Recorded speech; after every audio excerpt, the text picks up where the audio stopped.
What's going on, guys? Alex here with 814 EDC, and today I'm ready to do my full review on the Remette Woodpecker. Now this is in, obviously, via the Lefty passaround group, as is pretty much everything I review on the channel these days. But it is part of a little Remette package. If you guys caught yesterday's video, you would have seen my full review on the Remette Woodpecker. I'm doing the Woodpecker today. The Remette Two-Face. Really impressed with this knife. I really enjoyed having it in and getting to carry it and do all the things with it. But today we're going to be talking about the Woodpecker. And if I'm being honest, the Two-Face was more of the, it got more of the draw, more of the appeal for this package out of the two of these knives.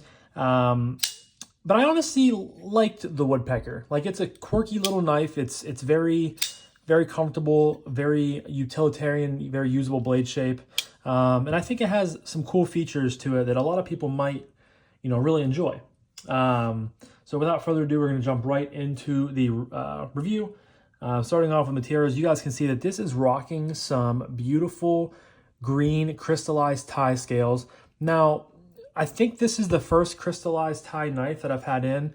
And if I'm being honest, again, full transparency, from what I've seen on Instagram and other, YouTube videos of knives that have this crystallized tie, I think I've thought before that it's kind of tacky.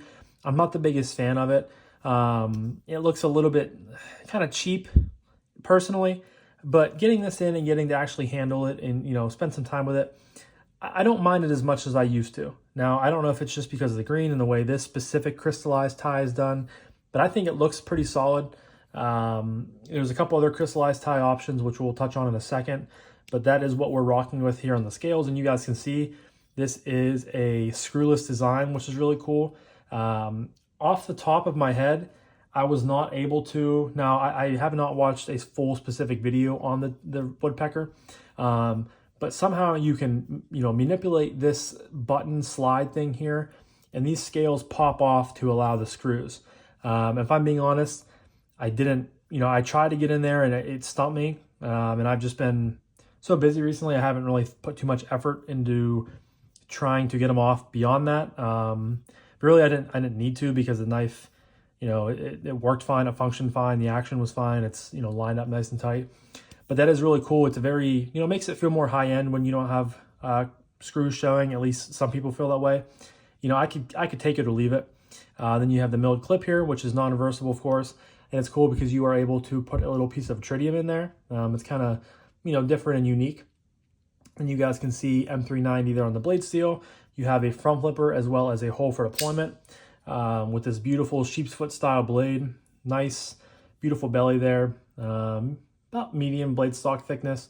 You have jimping up top. Of course, you have Remette there on the blade. Comes with a liner lock with a little bit of scalloping, a little bit of chamfering there. And you guys can kind of see on the inside of the knife there if the light will show through. But it's not a huge knife. It's, relatively small, but can still get a good grip on it, which we'll obviously touch on in the ergo department of this review. Some, overall specs. We have an overall length from tip to butt of 6.97 inches, so just below 7 inches. We have a blade length of just below 3 inches at 2.95, a closed length or handle length of 4.02. And then it says the knife weight is 4.8 ounces, but if you scroll down on the listing on some of the pictures, it shows it as 3.9. I'm going to take the 3.9 over the 4.8 because there's no way a knife this size, there is a little bit of milling on the inside here. There's no way that this knife weighs 4.8 ounces because this knife weighs 4.5. And it feels a little bit more substantial in the hand than this one. So I'm going to go with the 3.8. Give you guys some quick specs or size comparisons here. So we have the Para 3, as you put that on the bottom there. Para 3, as well as the TRM Neutron 2. And this is almost identical in size to both of these knives. So very cool. If you, I always say this, but if you're a fan or have a Para 3 or have a Neutron 2, it just gives you guys a nice size comparison. If this is a knife that you're interested in buying, it's nice to just put it against some stuff that you're more commonly, associated with, or again, you might have in the collection. Now, there are 4 other variations of this, making 5 total. You have two other crystallized tie. So you have this specific green one, you have a blue one, and then you have a pink one, all with the same, blade and all that. Then you have two just plain Jane titanium ones. You have just, a normal stonewash tie with like, I want to say it's like a black G10, like right where this kind of engraved. No, actually that might be the knife in general, because you guys can see that there's a little bit of milling there. But on the plain tie, and the other one is like a bronze tie, this triangle right here is black, and you can definitely see the milling on it. So I don't know, on the picture it looks like G10, but you can see the ridges here too. So I'm not sure if that's G10, if that's titanium, and they just like color it that way. I'm not totally sure. But again, if I didn't already mention it, there will be a link down below to Remette's website. It looks like all of them are currently in stock. So if you guys are interested, you can definitely pick one of these up. But yeah, we're gonna move on to action. Thumb flick is really nice. Great detent. You get kind of a high-pitched opening too, a little bit of a ting. Very mechanical sounding, which is really cool. You can, of course, thumb flick it, which gives you a little bit more. So the reverse flick, a little bit of a ting, thumb flick, a little bit of more of a thwack, and then of course you have the front flipper, which the front flipper is probably my least favorite, just because I don't love when front flippers are like this far away from the knife. It works fine, and you can manipulate it very, very easily.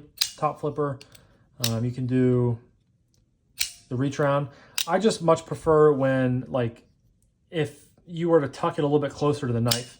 But again, it does work fine. It's just kind of a nitpick for me personally. But overall, really snappy action, great detent.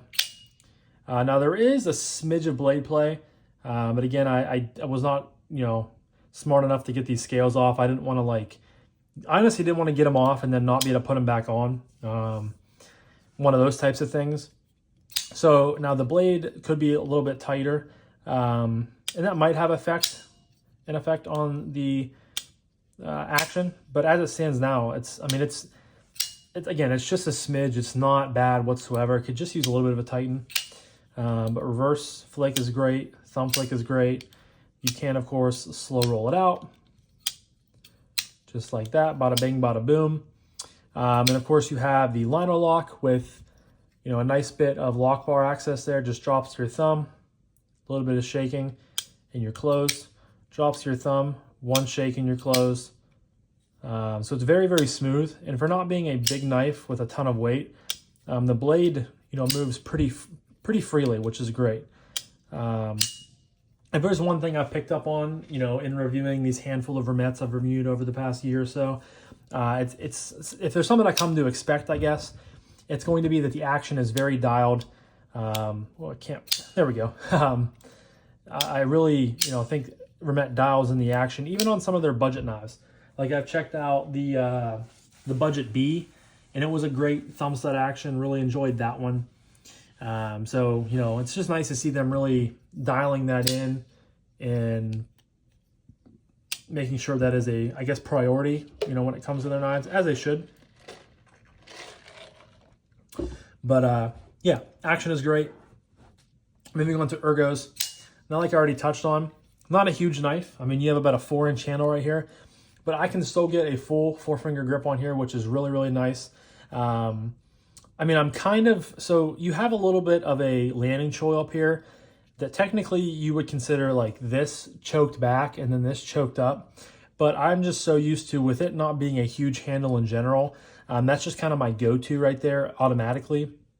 I just choke right up to, as far as I can go before I'm touching the blade. You have a little bit of jimping right here on your thumb, what you can land on. Or if you want to land the whole way out here, honestly, closer to that tip, that gives you really good control, really good power through cardboard or whatever you're cutting through. This thing is locked into your hand. It's honestly, it's a great size. You guys know I love my small quirky knives, and this is definitely on brand for that. A sub 7-inch overall knife with a sub 3-inch blade.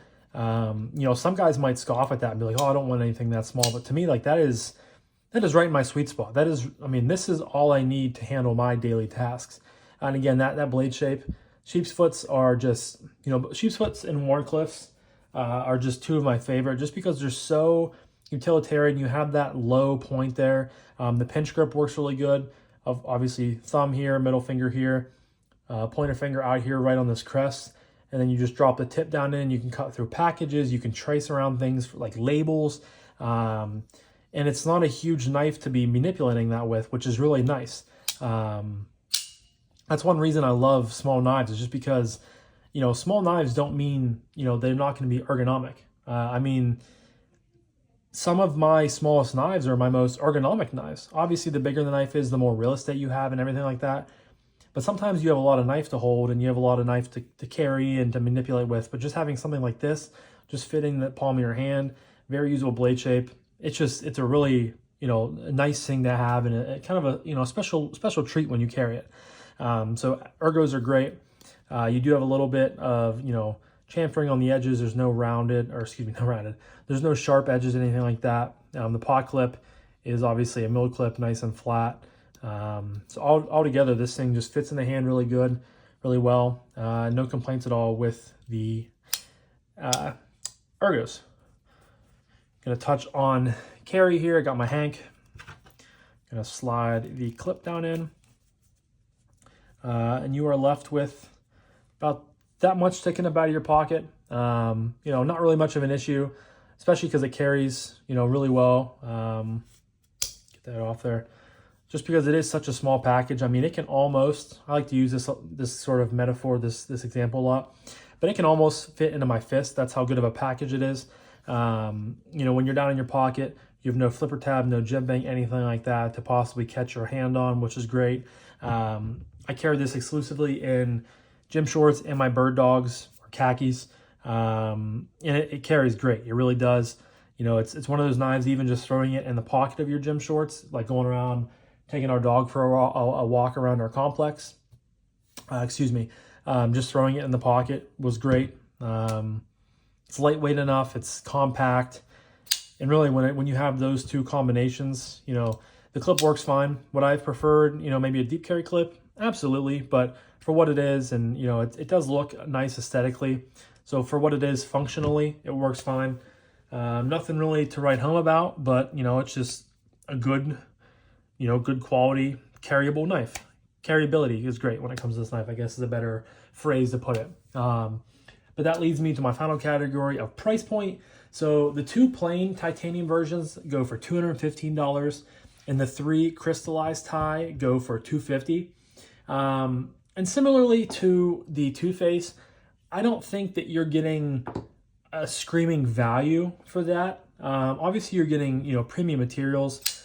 You're getting M390 on the blade steel. You're getting a great liner lock action with thumb holes, a front flipper. You know, this cool, you know, what's the word I'm looking for? Clipless, screwless. There's a clip right here, Alex. It's not clipless. Screwless design. You know, everything's hidden. So you kind of have that little mechanism and that little, you know, hidden feature of the knife, which is cool. It's great action, great carryability, great ergos. I mean, the knife in general is a great all-around knife. I just don't think you're getting a screaming value. You're obviously paying a little bit more for the crystallized tie, so I feel like you really have to be into that, you know, in order to buy it. Me personally, I would probably just, you know, save the $35 and get one of the plain titanium versions. But again, that's just me personally. Some of you guys, you know, a lot of you guys out there seem to just absolutely love these crystallized titanium scales when it comes to some of these companies. So again, I can recommend it. I think it's a great knife. I definitely enjoyed it more than I thought I would. When it comes to price, and I like to say this in a lot of videos, I don't think you're getting a great value for it, but I also don't think that you're getting robbed either. Like, I think you're paying for what you get. But yeah, that's kind of how I feel about it. But let me know down below what your guys' thoughts and opinions on the Remette Woodpecker is. Definitely a quirky little cool knife, and I'm looking forward to checking out anything from Remette in the future. But I'm going to wrap this up now. So thank you guys again so much for watching. I really appreciate each and every single one of you guys. I hope you have a fantastic rest of your morning, evening, day, night, whenever you're watching this. And I'll talk to you guys in the next one. Peace.